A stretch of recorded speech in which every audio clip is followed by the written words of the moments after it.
Estamos muy contentos, muy honrados de contar con la presencia esta tarde del doctor Ilan Pappé desde Reino Unido, de Shadi Rohana desde México, para entablar este conversatorio sobre guerra y genocidio. Saludamos también a todas las universidades que hacen el favor de conectarse y de transmitir con todos los profesores y estudiantes esta importante conversación tan necesaria, tan importante para seguir hablando sobre Palestina.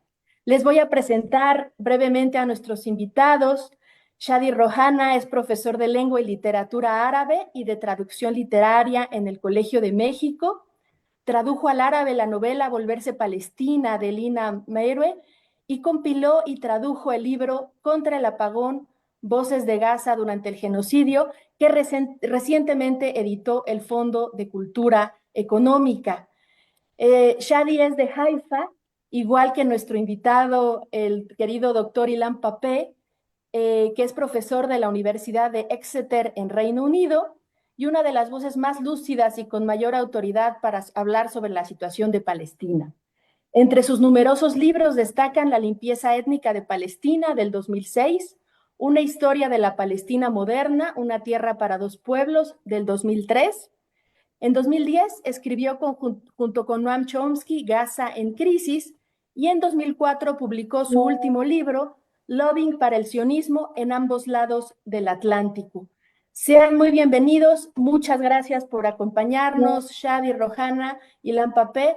Les dejamos los micrófonos para escuchar esta interesante conversación. Bienvenidos.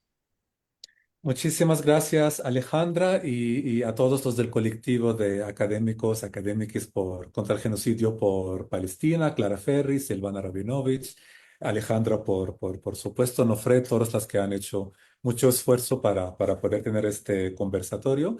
Vamos a hablar en inglés y hay una traducción simultánea que van a estar haciendo Hugo Labravo y Diego Olavarría. Para poder escuchar la interpretación simultánea, ahí en el Zoom tienen la opción de elegirla.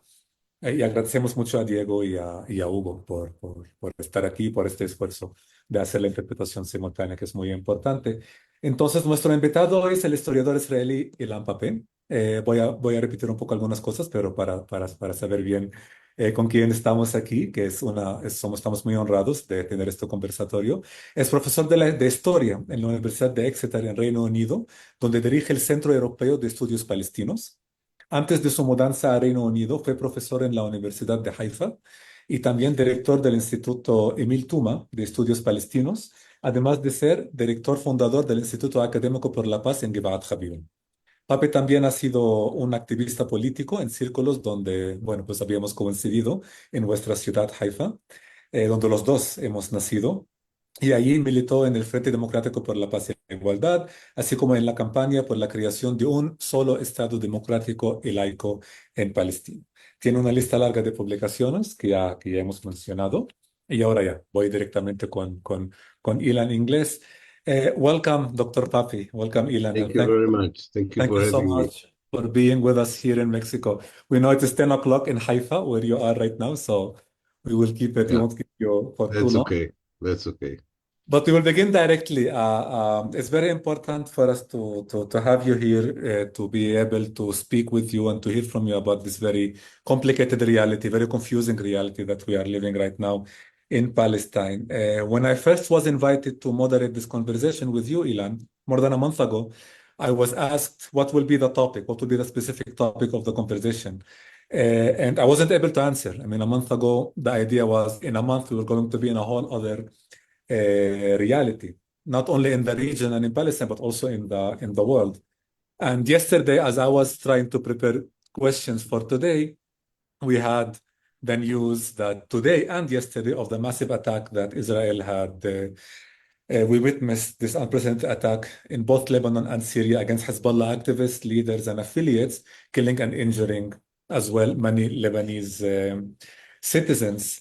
So, Ilan, there is a sense of imminent total war that might occur at any moment, while there is a genocide and a war taking place for almost a year now. A genocide in the Gaza Strip, we are more than 40,000 Palestinians killed, destruction of all modes of life in Gaza, and a war on so many levels. Inside Palestine, of course, where Israel is facing resistance, and also in Lebanon, Syria, Iran, Yemen, and Iraq. So my first question to you, Ilan, is as a historian who have studied and wrote about the region on so many levels, from the very local one to the global one, how can you explain what is going on right now in historical terms? What are the long-term and short-term historical processes that you identify, both old and new?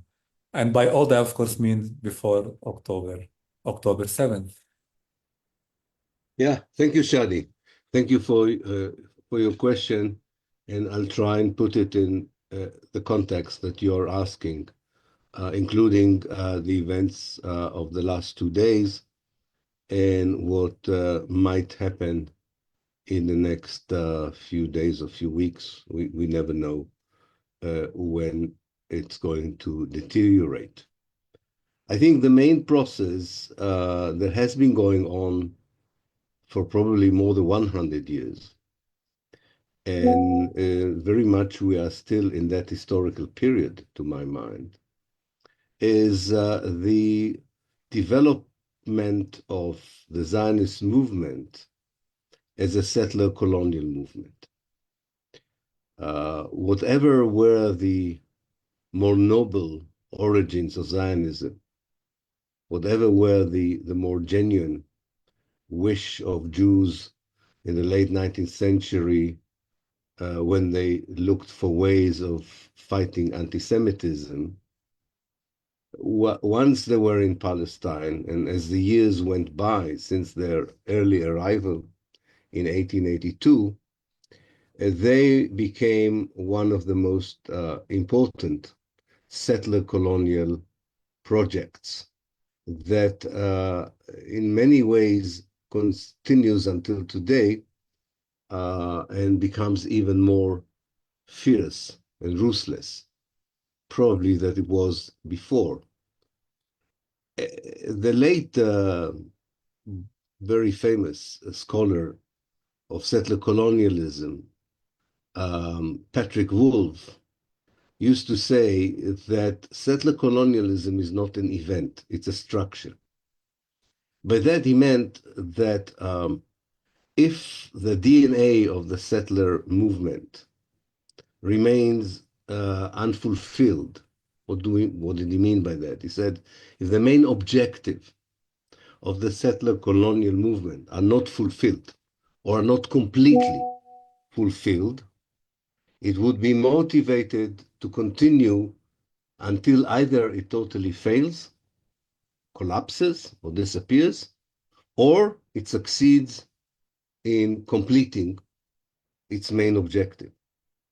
And the main objective of the Zionist settler colonial project, very much like the objective of many other settler colonial movements in the world, was to eliminate the native, the indigenous, to turn Palestine from an Arab country into a Jewish country, and working on two levels, territory and population, or if you want, geography and demography. The wish was to take as much of Palestine as possible and to have in it as few Palestinians as possible. The genuine belief behind this was that as long as Palestine is not fully Jewish or even exclusively Jewish, the main objective of the settler colonial movement of Zionism, to create a safe Jewish state that would be the answer to anti-Semitism and the fulfillment of the idea of Judaism as nationalism, not as a religion, as long as this objective is not fulfilled, namely to have an exclusive Jewish state over almost all historical Palestine, if not all of historical Palestine, the need is to find ways of completing it.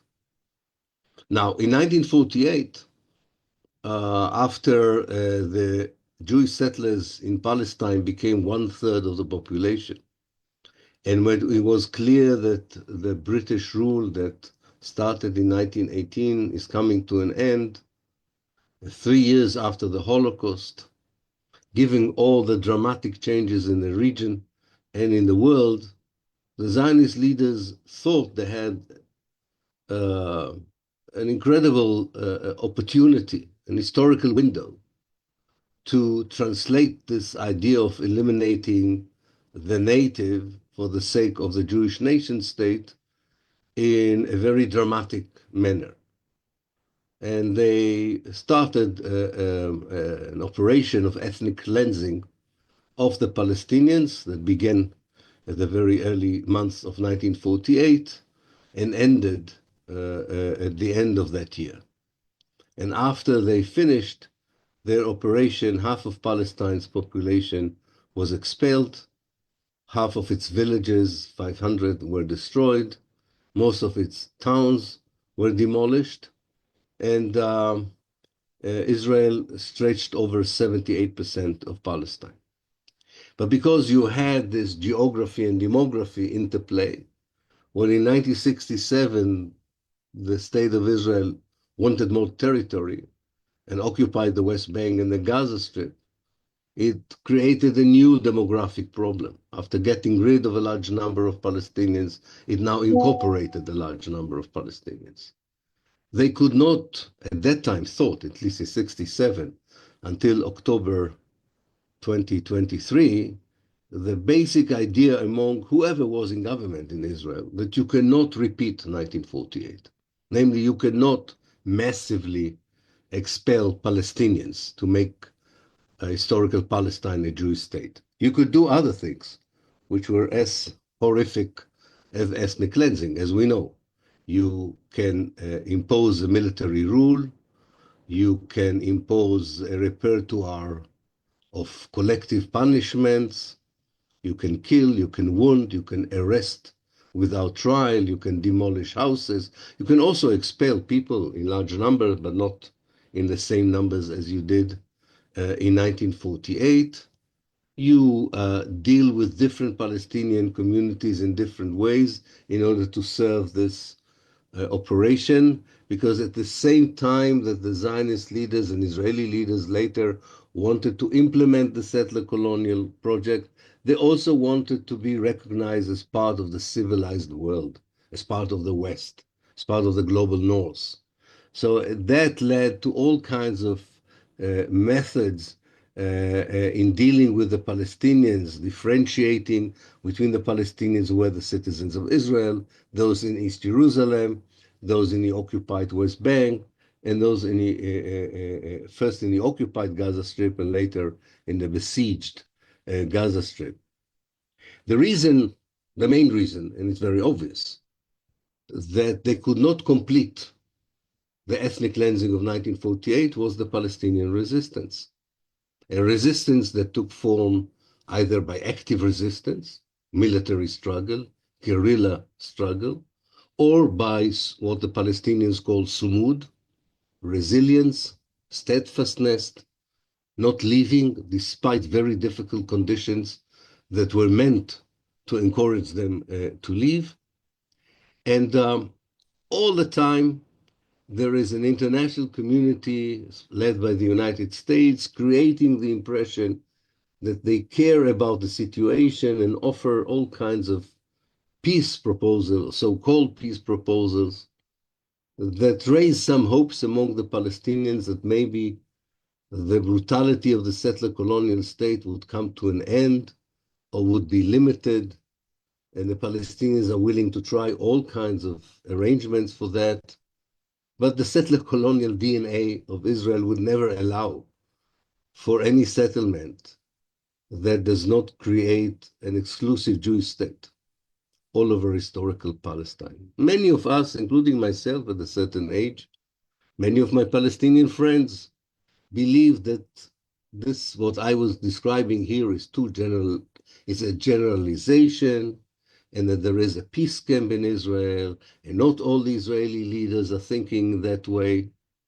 I think in 2024, very few people can argue with me that this analysis of a society that has very little alternative voices in it that goes along with this logic of the elimination of the native this is not a marginal Israeli position. This is a consensual Israeli position. Within this historical context that I'm talking about, we can say that in 2023, two things happened. The Palestinian resistance moved to a different level of action. We can accept everything they did. We can condemn some of what they did. That's another debate. What is not debatable is that this was a Palestinian initiative to try and break out of a situation that is not only existential, namely, it was clear that this oppression is not only going on, it's even worse since Israel elected in November 2022 a very extreme government. So it was not only a struggle against existential threat to the Palestinians, it was also, I think, in many ways, a cry out or an attempt to tell the region and the world that seemed to forget about Palestine until 2023, that they are still here, the Palestinians, and they're not going away, and they're not going to be passive in this historical process that began most earnestly in 1948 and continued after that to try and erase them from history, erase them from their homeland, totally expunge them out of either physical existence and definitely out of political and cultural and social existence. And there's no doubt that the attempt by some Arab regimes to normalize relationship with Israel strengthened this impression that there are very few allies alongside the Palestinians to stop this new attempt, very similar to one in 1948, to use one particular year, two particular years, to accelerate the process of the elimination of the native. Now, I think what we're witnessing now is that the kind of Israeli political forces that dominate the Israeli political system, I suppose we can call them messianic neo-Zionists, that once were more on the margin, but definitely are now the main power, political power in Israel. They really believe that they have entered another historical window, like the one in 1948. And this is a much shorter window, they think, before the world interferes, to change dramatically the demographic reality in historical Palestine. They really believe in it. Now, one thing they learned from 1967 was that the war conditions in 1967 were not good enough for repeating 1948. Why? The war was very short. It only lasted 6 days. The Israeli society was not ready for another ethnic cleansing. So all the conditions there did not work well for completing what they started in 1948. But these guys who are now running Israel believe that this historical opportunity can now be exhausted, and this is the most important but in order to do this, it has to go through 3 or 4 stages. And with this, I would end this answer. The first stage was Gaza, definitely. To use the events of the 7th of October to genocide the people of Gaza. That's the first station. The next station is already started, to try and create a chaotic reality in the West Bank in order to implement, if not a genocide, then at least an ethnic cleansing in the West Bank.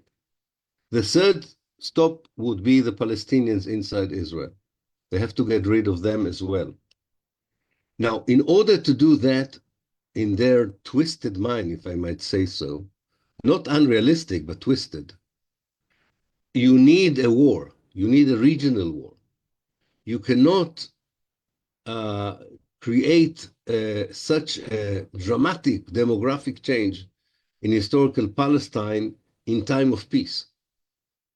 You can do it, they think, and I think they're wrong, and hopefully I'm right that they're wrong, that they won't be able to do it. But I'm trying to analyze what they want, not what they would succeed in doing. They are pushing for a war. They're pushing for a war with Lebanon. They don't mind at all having a war with Iran. Iran is not playing well in their eyes. Iran was meant a long time ago to be far more active and aggressive with all the provocations that they did for Iran. But the Iranians seem to be quite pragmatic and tamed and understand, I think, very well what Israel is trying to pull out.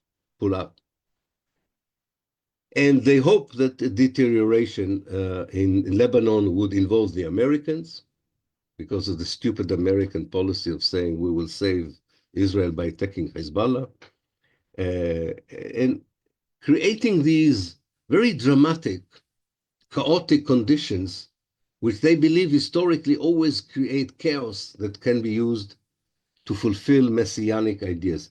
If you are familiar with the Christian Zionist theology, with Armageddon, the idea that in order to begin a new life, a new 1,000 years of Christ, you need the big war, between the forces of evil and the forces in good.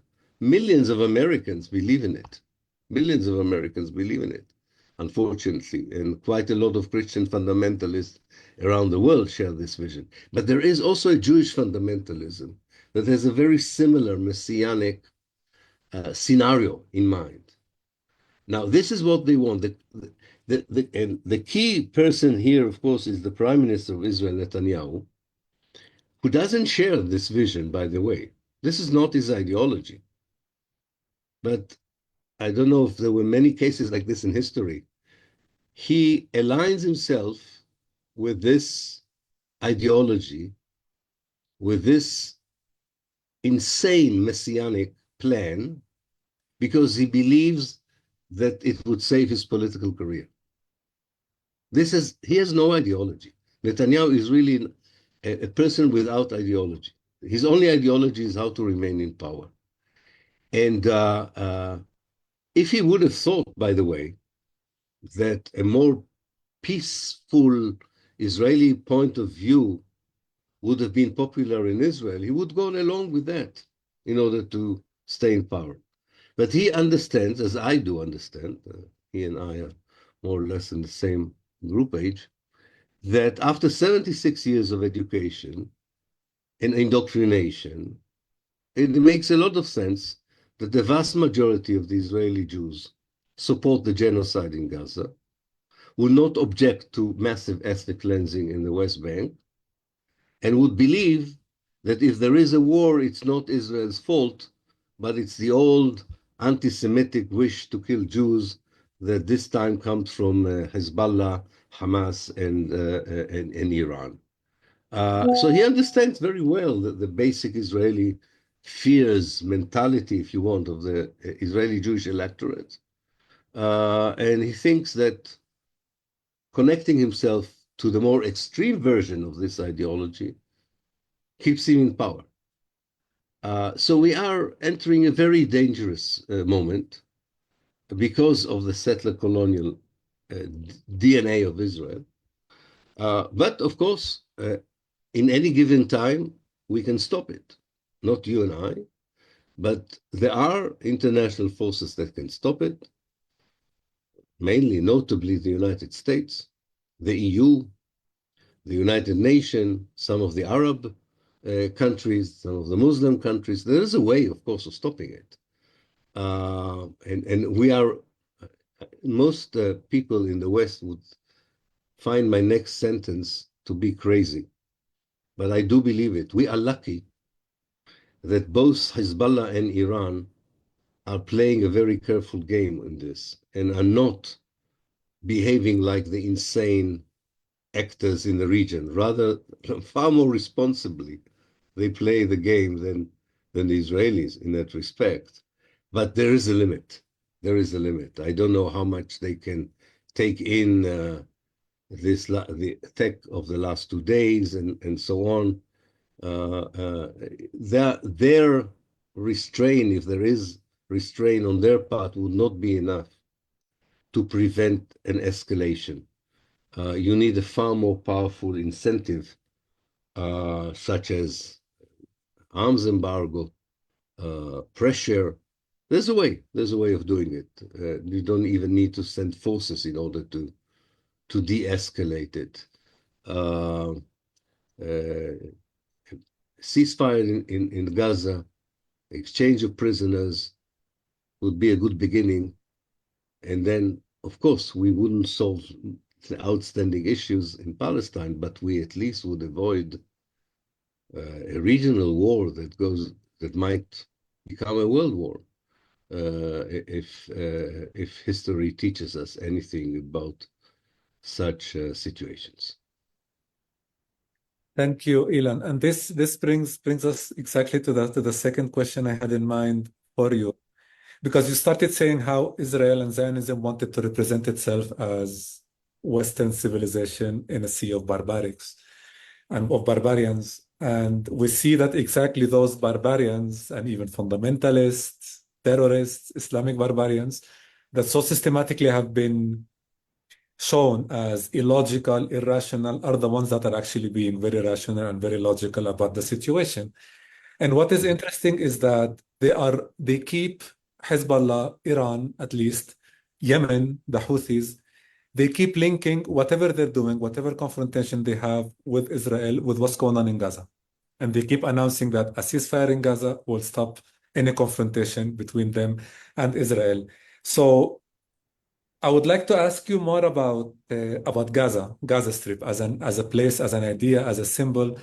When you mentioned it only in the context of 67, but the creation of the Gaza Streets comes from before that. How did Gaza become this place where it can Yeah. determine what happens uh, Mhm. in the region on a regional level?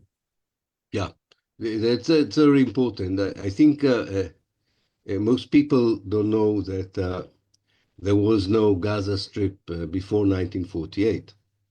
That actually, what we call the Gaza Strip was created by Israel during the ethnic cleansing of the Palestinians in 1948. Israel drove the Palestinians who lived in the north towards Lebanon and Syria. And he drove out the Palestinians who lived in the center towards Jordan. The Palestinians who lived in the south of Palestine, Israel wanted to drive them or expel them towards Egypt. But Egypt, like today, already in 48, did not allow any Palestinian refugees to enter the Sinai Peninsula, where the border with Israel was. And because of that, it left the Israelis with a problem, with a huge number of refugees that they wanted to expel to another country, but the other country didn't want to take them. So they decided to give up, so to speak, about 2% of Palestine and created this strip that we are familiar with today, this kind of rectangle, a very 280, 290 square kilometers, and pushed into this hundreds of thousands of refugees and turned a place that was very small. It had a small town called Gaza that was very cosmopolitical because it was on the Via Maris between Egypt and Turkey, and some nice villages around it. And it turned it into the biggest refugee camp in 1948 because it could not expel them further on.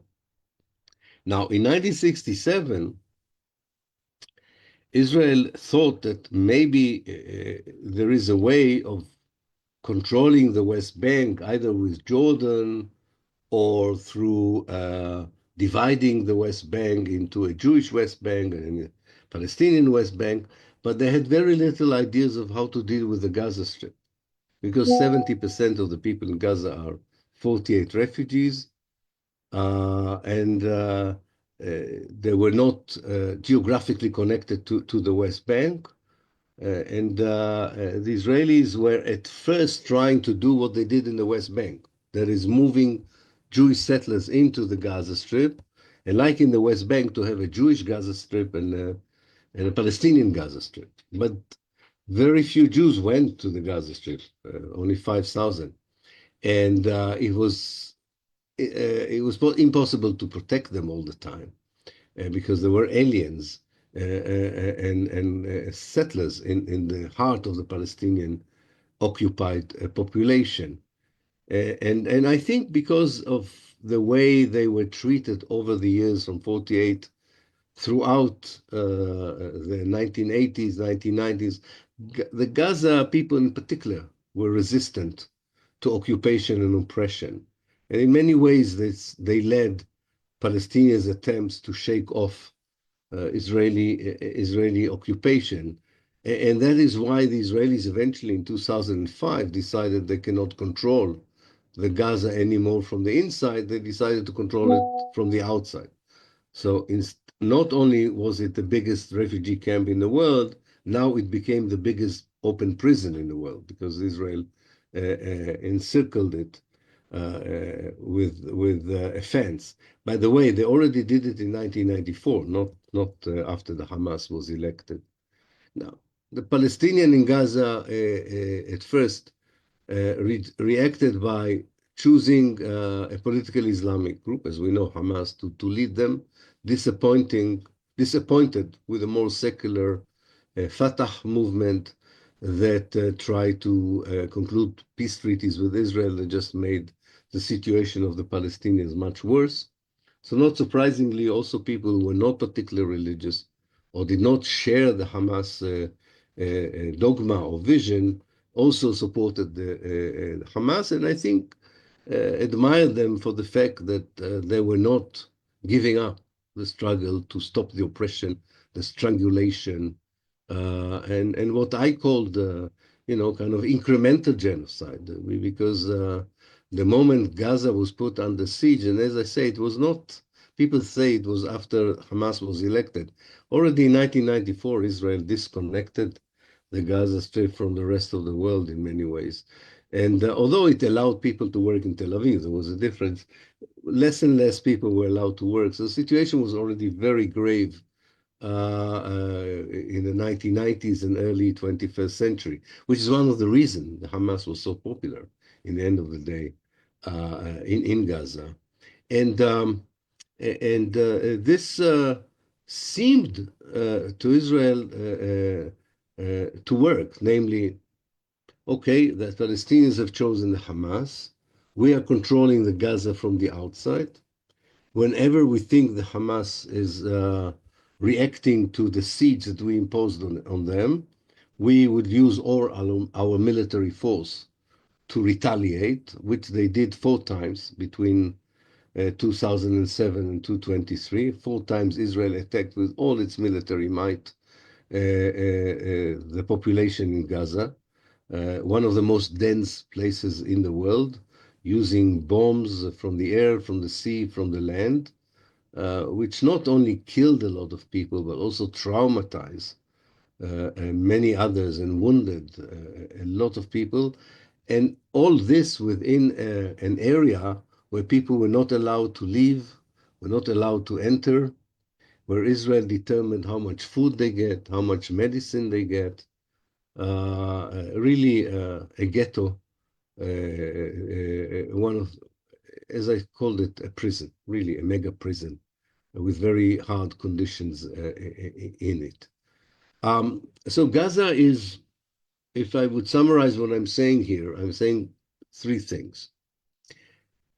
There is, of course, all the Palestinians are affected by the Israeli policies towards them over the years.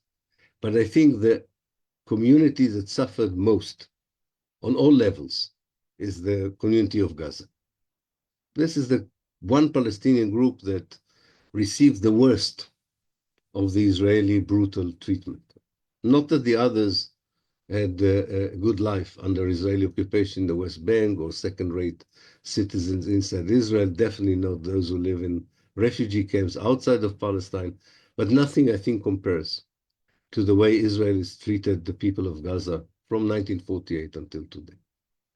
The second thing is that maybe because of that, and maybe because of the fact that so many refugees live there, and it's a very young society, it also is the most resistant group of Palestinians who are not willing to accept this kind of life as normal or eternal.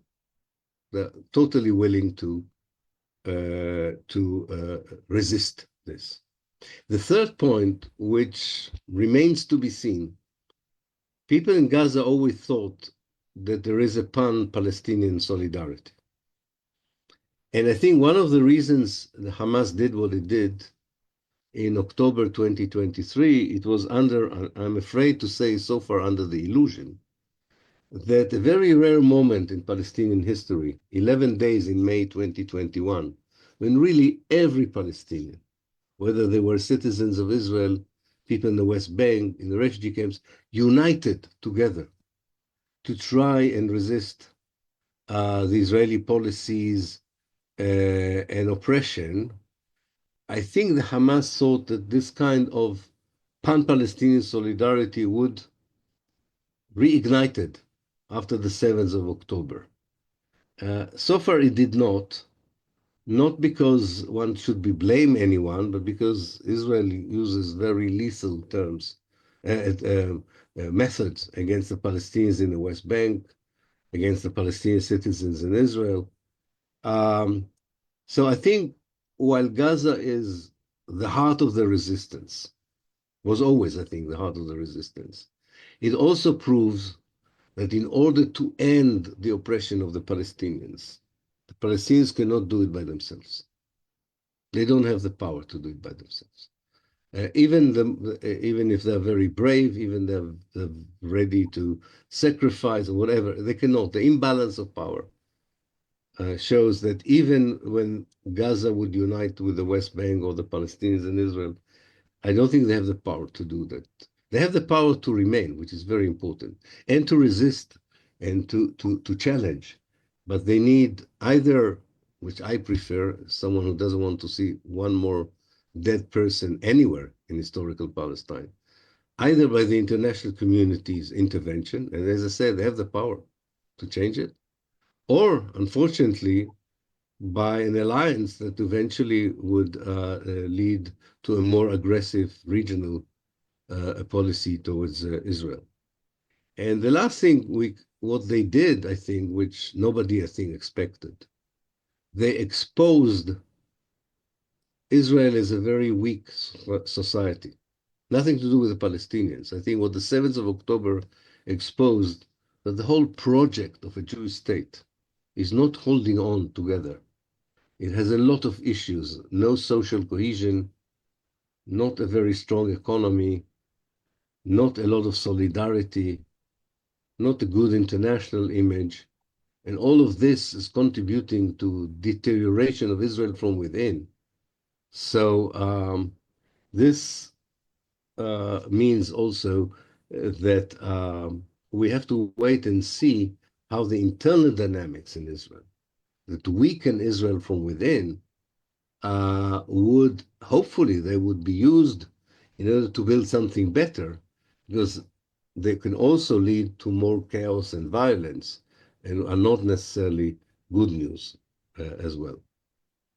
Thank you, Ilan. I have one more question for you, and those who are watching us, hearing us, can start directing their questions to the coordinators of where they are, so that we can bring them to Ilan.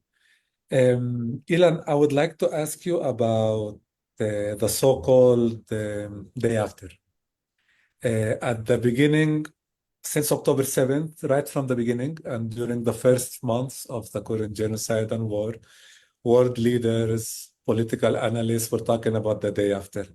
And they were talking about the day after in the same manner that we were hearing about the day after in the 2008-2009 assault on Gaza, in the 2014 war. And the idea was always that the day after is returning to the situation right before the military operation with some cosmetics and with some modifications. However, what are your thoughts on that? Is there any day after we can talk about right now? Is there any moment we can return to, or we are on the point of no return? And I also want to ask you if you can ask you to speak specifically also about Palestinian societies and Israeli society. Mhm. Yeah, please. Yeah, definitely. You're absolutely right. When the Americans and their allies talk about the day after, they talk in terms that are totally irrelevant to the reality on the ground. This is you can call it the language of the two-state solution, by which they don't mean really a Palestinian state, but a kind of Bantustan, a very limited Palestinian state, with no right of return for the refugees, and with a continued imbalance of power, with a strong Israel next to a very weak and dependable state of Palestine. This is unrealistic for two reasons. One, because the politics in Israel are not producing anyone who believes in it anymore. And without the Israelis, you cannot have such a solution. So the day after that they want to build depends very much on political change in Israel. And I don't see any chance for a political change in Israel. It's also unrealistic because it doesn't deal with the real issue. And the real issue is that the whole project of Zionism to impose a Jewish Western state on an Arab population, a Palestinian population, the heart of the Arab world, at the heart of the Muslim world, and believe somehow that if you have the military power and the support of the United States, this will stick. This will work together. This will work. And it doesn't work. Obviously, it doesn't work. So this is a conversation about nothing. It's a conversation that has, as I said before, no relevance to the reality. And it's not about the day after. It's about the day before.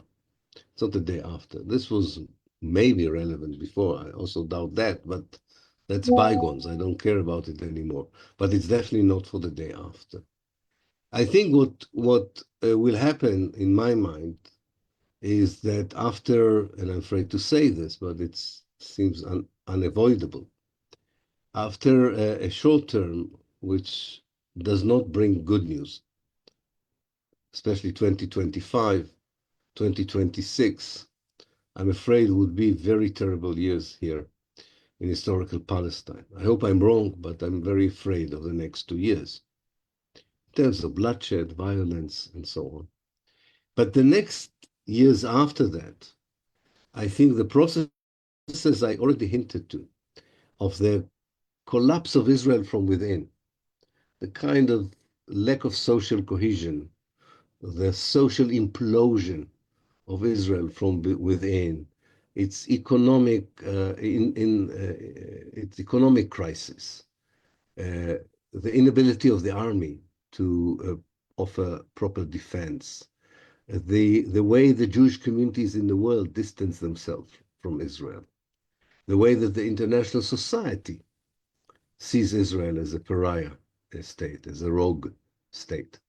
All these processes, I think, are going to lead Israel to a situation of disintegration.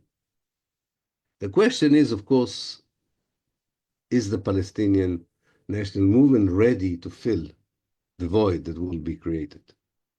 Right now, I don't think it has the ability to do it, but hopefully a younger generation of Palestinians would create a new consensus, a new organization or renewed organization of liberation, and provide a Palestinian consensus and unity that would enable us to imagine properly a different political entity instead of the ones we have now, which is based on many examples from the past in Palestine, where Muslims, Christians, and Jews lived together, where you had you can base it on modern day ideas of equality, of coexistence, of live and let live, which of course will not be only relevant to Palestine. The whole Mashriq, as we call it in Arabic, the whole Eastern Mediterranean needs to be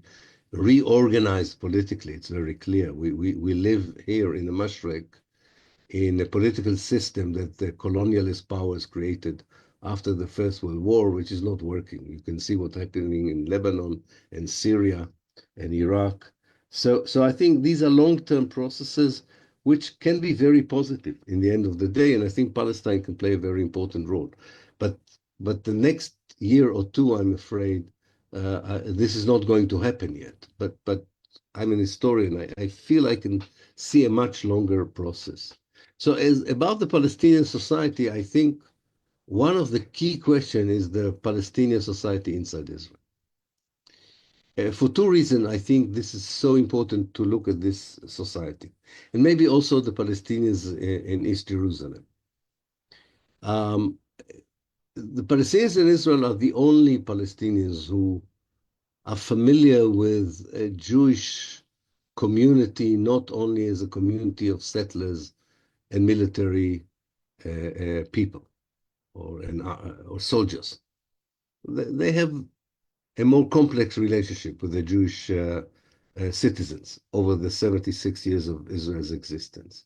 So they can bring something more hopeful, maybe, for a future relationship, if indeed the process that I'm talking about, which could be called decolonization of historical Palestine, would be successful. But more importantly, I think they are the ones that have the strategic chance to say to the other Palestinian groups, we played for many years in the Israeli political field and the Palestinian political field. We thought we could do both. It seems that nobody is taking us seriously anyway in the Israeli political field. Maybe we should be part of the overall Palestinian effort to create a renewed, re-energized Palestinian national movement that I hope would, I'm not telling them what to say, but I hope would endorse the idea for one democratic state from the river to the sea and make it an official position of the Palestinian national movement. I think this could really change the game, and would force the region and the international community to talk in a different way on the day after than it talks today. Finally, the Israeli society, I always ask myself, if ever a political system in historical Palestine would be based on equality, not on apartheid, as it does today, how many Jews would be willing to stay in a state where they are equal citizens, not the master race? I suppose many would not like to stay as equal citizens, and they might leave, as happened to some whites in post-apartheid South Africa. As much as I find it sad if it would happen, I don't think it's a precondition for the success of the project of establishing one democratic state in Palestine. So I think that we might lose in such a process some of the Jews who live in Israel.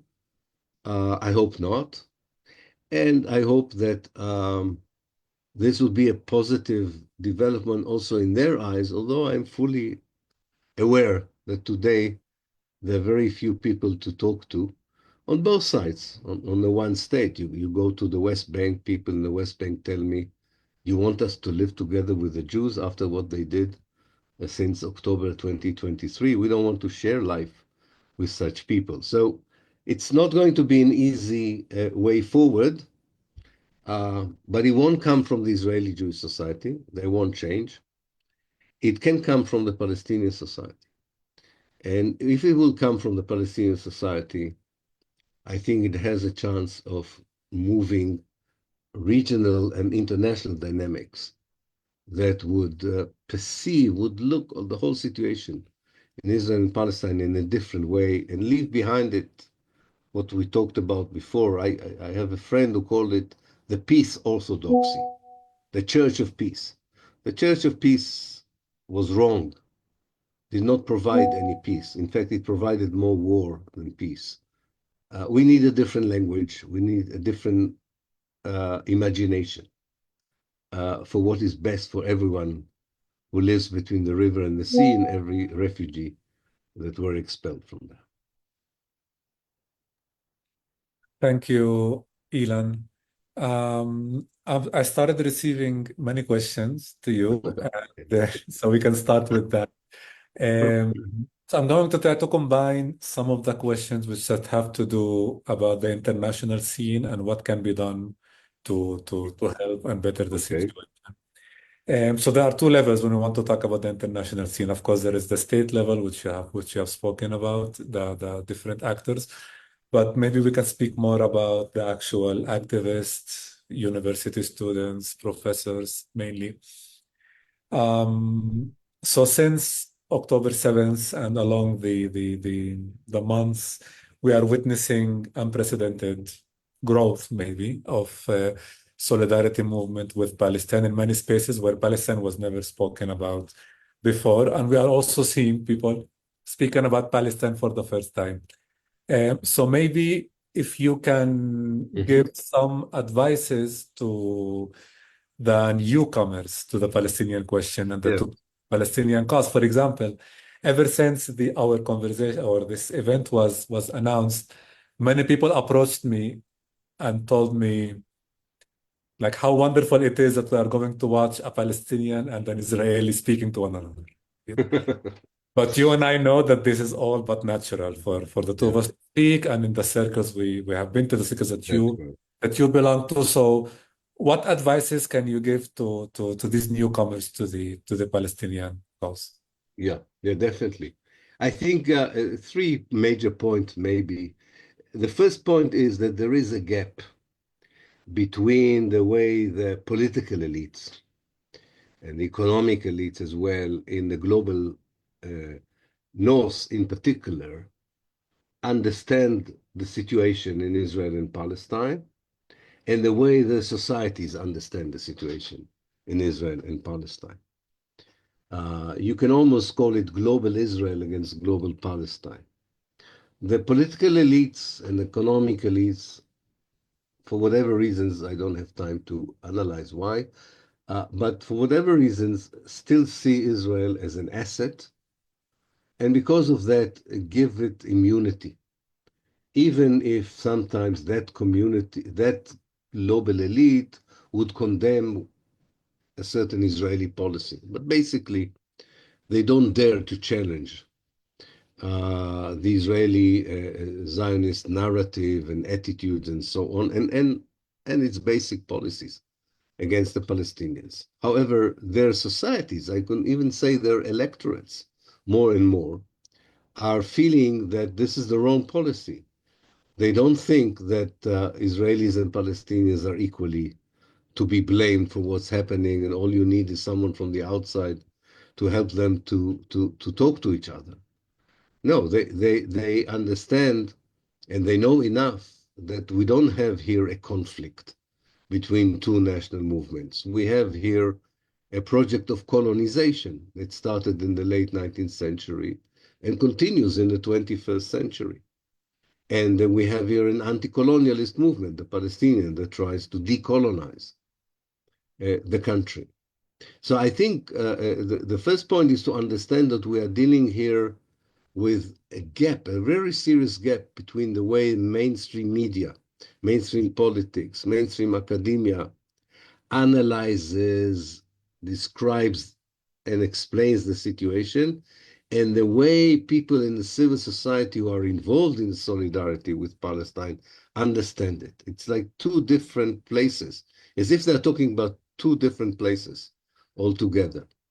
And and the change we are looking for is, of course, for the political elites to accept the interpretation of the civil societies, and the gap is narrowing, but it's not happening. Secondly, I would say to newcomers is to learn this old new language, to speak the right language, because as much as it's difficult to talk about colonization in the 21st century, if you learn the situation, you can see that this is what goes on. And it's very important to use the right language and to understand that there is a huge machinery that tries to demonize the Palestinians as terrorists, as Islamists, as violent people, as you said yourself, Shadi, irrational people, and so on, that if they go into this with open eyes, they would face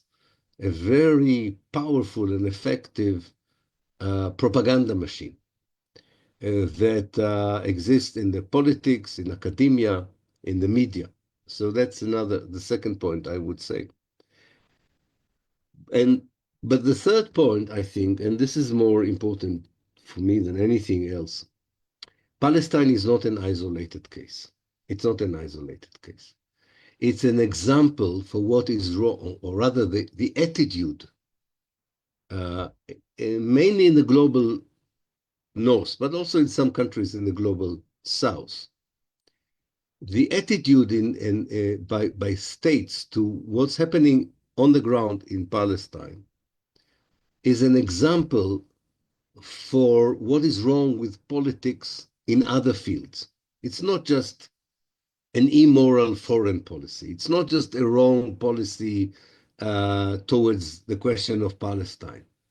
It's part of the whole gap that exists on many issues between us as a society and our political elites. I think in so many places in the world, the agenda of the political elites in this year, for instance, does not reflect at all the real concerns of the people. And the real concerns of the people are not just about Palestine, of course, they are about employment, poverty, global warming, crime.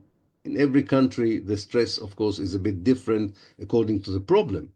But there's one common thread: political elite that does not deal with the concerns and is there for the sake of power, not for the sake of solving the concerns. I don't remember such a period in history. We always had opportunistic and populist politicians in history, and we had some nutcases as well, but we never had such a low level morality.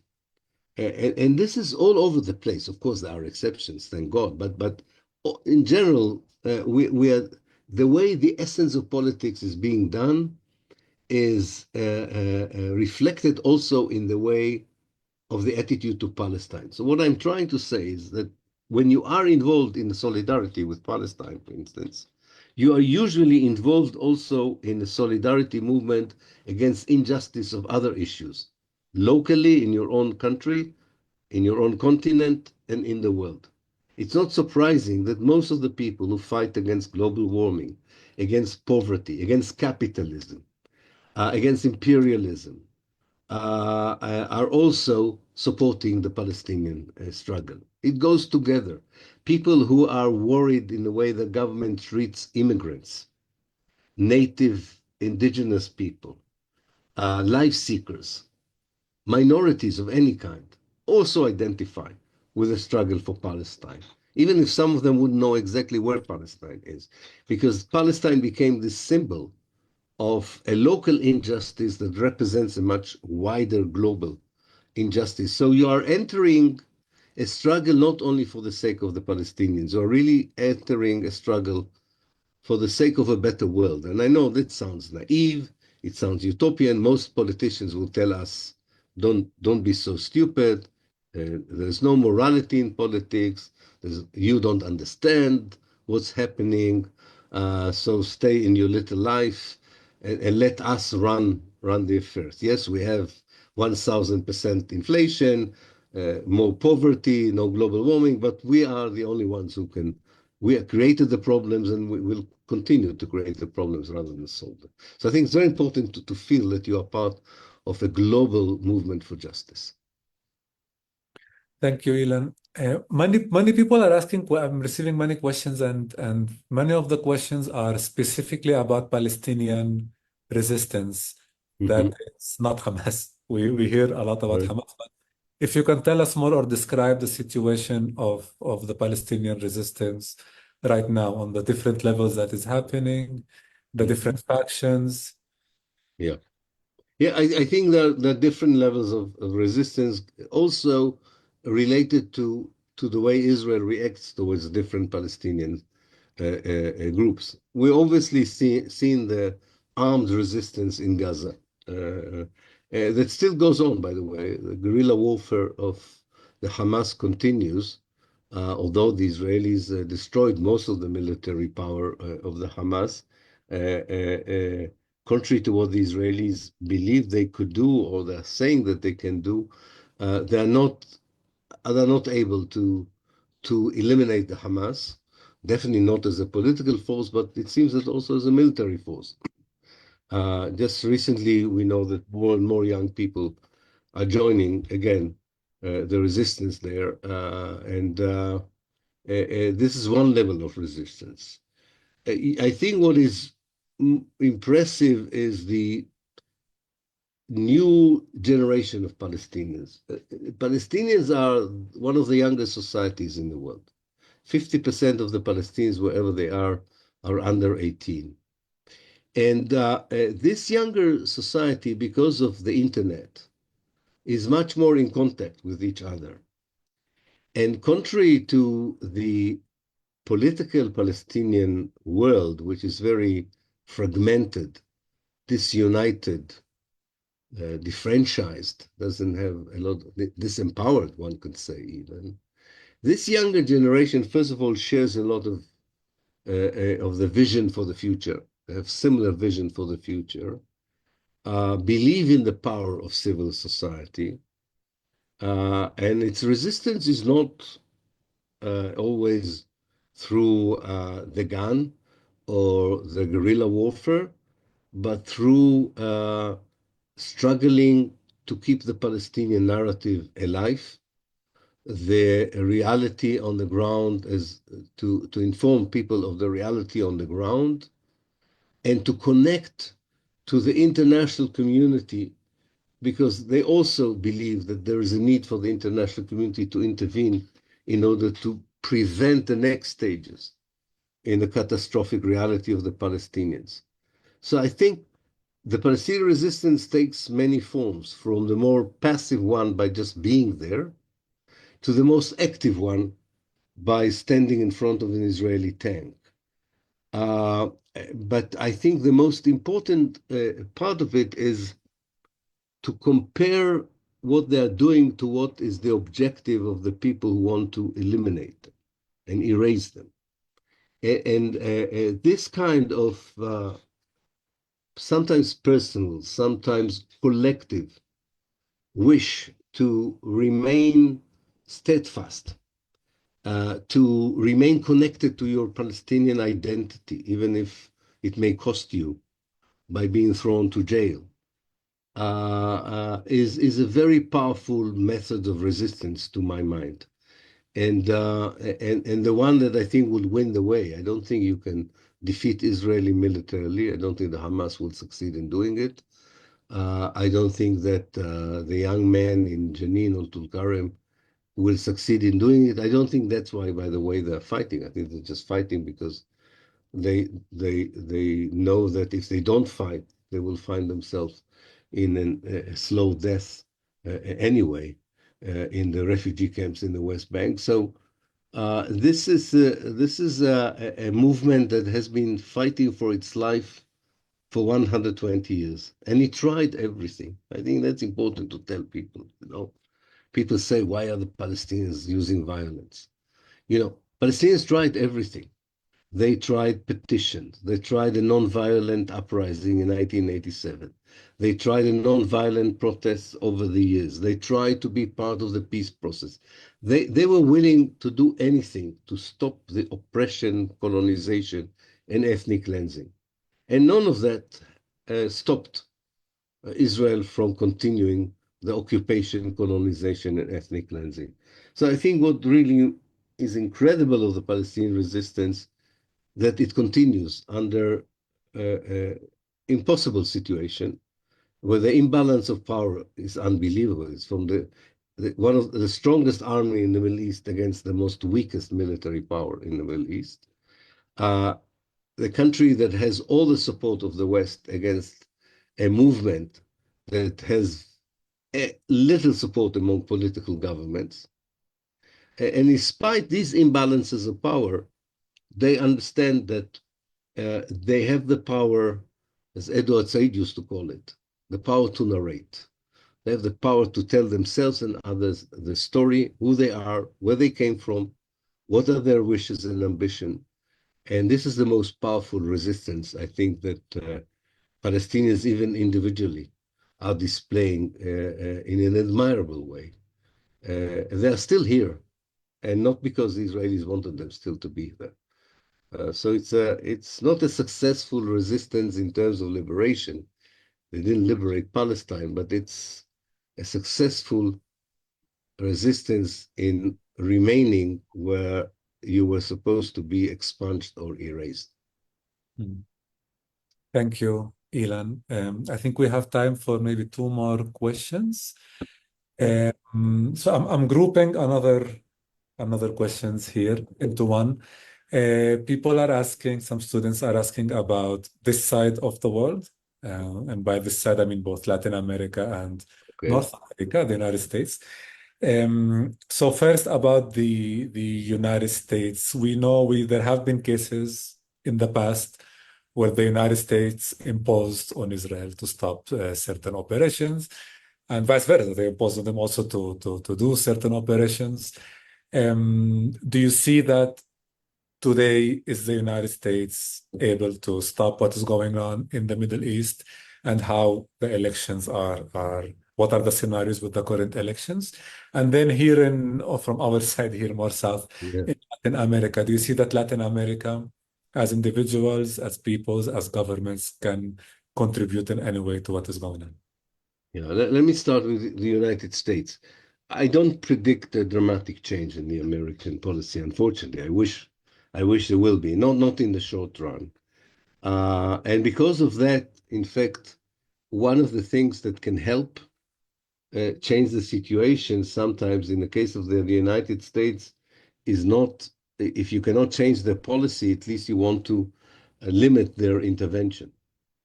So the less the United States would be involved in the Middle East as a whole, I think would be better also for the Palestinians. Of course, the ideal thing would be an active American policy to stop the genocide, the oppression, the occupation, but I don't see the dynamics of this happening soon. It might happen in the more distant future. We hope that the American students who were in the encampments and marched in the streets of the American cities would be the future politicians of America and would still subscribe to the same ideas that motivated them to march and to encamp. But that will take time. That will take time. So I don't think there is much hope for a dramatic change in American policy, but it might come. I think far more important in the case of the United States is the change in the views of the American Jewish community. The American Jewish community becomes less and less Zionist, especially the younger generation. And I think that could have an impact on American policy. That could have an impact as well on American policy. You have also a younger generation of Arab Americans, Palestinian Americans who are much more assertive in their demand. Who would have thought that Palestine could lose, or a non-Palestinian position could lose Kamala Harris votes in Michigan? We never thought this could happen, that a Democratic candidate has to take into account also the position of those who support Palestine in order to win the election. That never happened in America before. So hopefully these are indicators that there might be dynamics that would change, but that wouldn't happen very quickly. But we should not take a determinist view on American policy. It can change. As for, I think about Latin America, the main news in Israel 2 days ago, before the story of Lebanon broke out, was that Paraguay has decided to establish full diplomatic relations with Israel and support Israel in all its activities. Now, I don't know how important Paraguay is in Latin America, but what I'm trying to say is that Israel is catching for straws, as they say in English. It will do all it can to support anyone in Latin America who would be willing to at least be indifferent to the suffering of the Palestinians. They don't even demand pro-Israeli policy. They are afraid of clear positions that all the governments in Latin America can take on the Israeli position. Like Chile joining South Africa in the International Court of Justice. Actions like this, we might not see the dividends immediately, but would have a huge effect in the future. I think that the more political elites in Latin America would think that supporting the Palestinians is the right thing to do for whatever reason, it creates a different global atmosphere as well. Not just, it doesn't only help the Palestinians. So anyone who can, like in any other country, narrow the gap between the agenda of the civil society on Palestine and the agenda of the politicians and mainstream media, anything we can do to narrow the gap is blessed, because we are narrowing the gap, but the pace is too slow given the very quick pace of destruction on the ground. We need to make sure that we move quickly, because the destruction moves even quicker on the ground. Thank you, Ilan. And I think we can have one last question to you, so you Yes. can also go and have some rest. It's been Yes, a thank long you. day, I'm sure, for you. We have an interesting question from high school in Iztapalapa. Okay. And they are asking about the future of Zionism without the state of Israel, if this is anything that is Yeah, possible to imagine. yeah. Very good question. Not a strange, a very good question. I think we're really seeing the beginning of the end of Zionism. Not the end, but the beginning of the end. I'm an historian, so when I talk about the beginning of an end, it means that I think that it's a long process, that it's not going to happen tomorrow. But the whole idea of Zionism is not going to be relevant, not with Israel or without Israel, to my mind. The idea that the only place for Jews is Israel is proven to be wrong. Not all the Jews think that they should live in Israel. So this didn't work.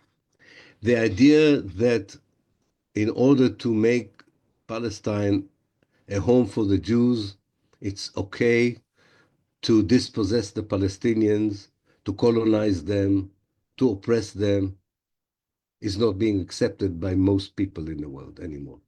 So Zionism has failed there as well. The idea that Judaism is nationalism, which is at the heart of the Zionist ideology, is not working. The secular Jews and the religious Jews in Israel have nothing in common. Even the hatred of the Palestinians doesn't seem to keep them together. The civil war that started before the 7th of October continues in Israel. So I think that Zionism, the way we understand it today, is an ideology that justifies Jewish supremacy in Palestine, that justifies everything that Israel does to the Palestinians, has no place in the world. Now, if someone would recreate Zionism and say Zionism is about living in a democratic state with the Palestinians. That's okay. But I think Zionism, the way we understand it, is an ideology that started by very, I think, noble motives, but became, as I said, a project of settler colonialism, of dispossession and ethnic cleansing. I think the world in the 21st century does not want such ideologies to rule our life. Not in Israel, not in Mexico, not in Chile, not in the United States, nowhere.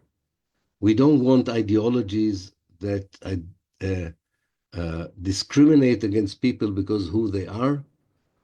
We want to eradicate racism, and I'm afraid to say that Zionism is racist. It's a racism. And we should fight as human beings against racism of any kind. And it doesn't matter who is the victim of that racism. Racism is one of the most ugly, the ugliest probably, of our human ideologies that we developed over the years. There are others as well, but this is probably the worst. And populist leaders, I don't have to tell you this, are using racism because it's very easy to extract it from people. If we believe, and I think many of us still believe, that it's possible to have a different political or essence of politics, different realities, Zionism and any other form of racism and shouldn't be the ideologies that dominate our life. Thank you, Ilan. I think on this note Thank you very much. Thank our you. talk. Thank you so much for giving us your time. Thank you all for attending. Thank you. It's very Thank you. inspiring, very refreshing. These are moments of a lot Thank of you. despair and dark times, and we're happy to hear from No, I you. think Many this thank very you. much. Messages coming to you from the National Autonomous University of Mexico, the Metropolitan Autonomous University, the high schools of the CCH, Mora Institute. So I can send Thank it you to very you. much to all of you for attending. I can Thank see you. people everywhere there. Yeah. Okay. Thank you. It's good Have a to good see you night, all. Ilan. Thank you. Hope to see you in person one day. Okay. Sure, Ilan. Bye-bye, Thank you. doctor. Thank you very Bye much. bye. Thank you very much. Thank you. Thank you.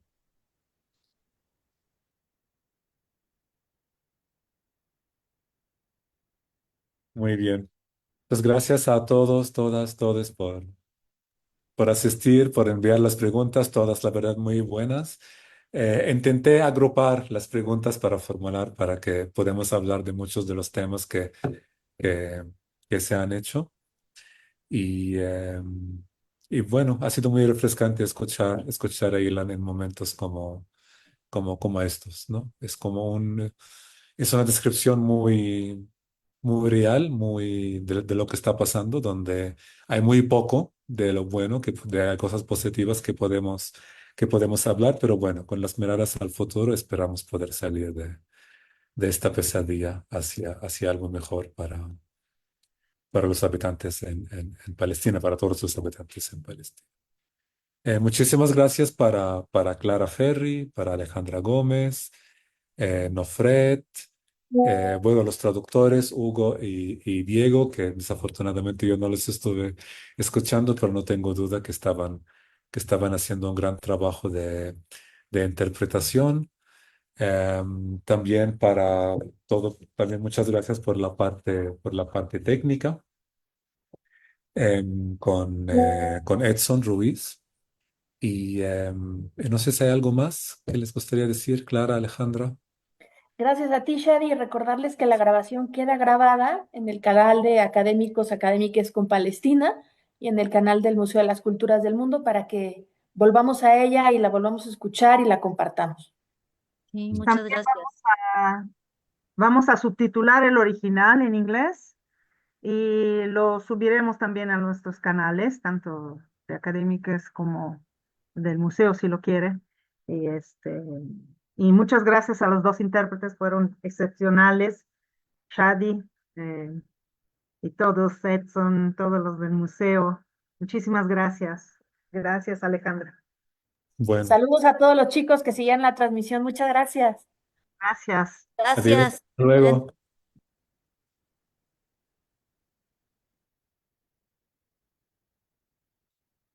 Recording stopped.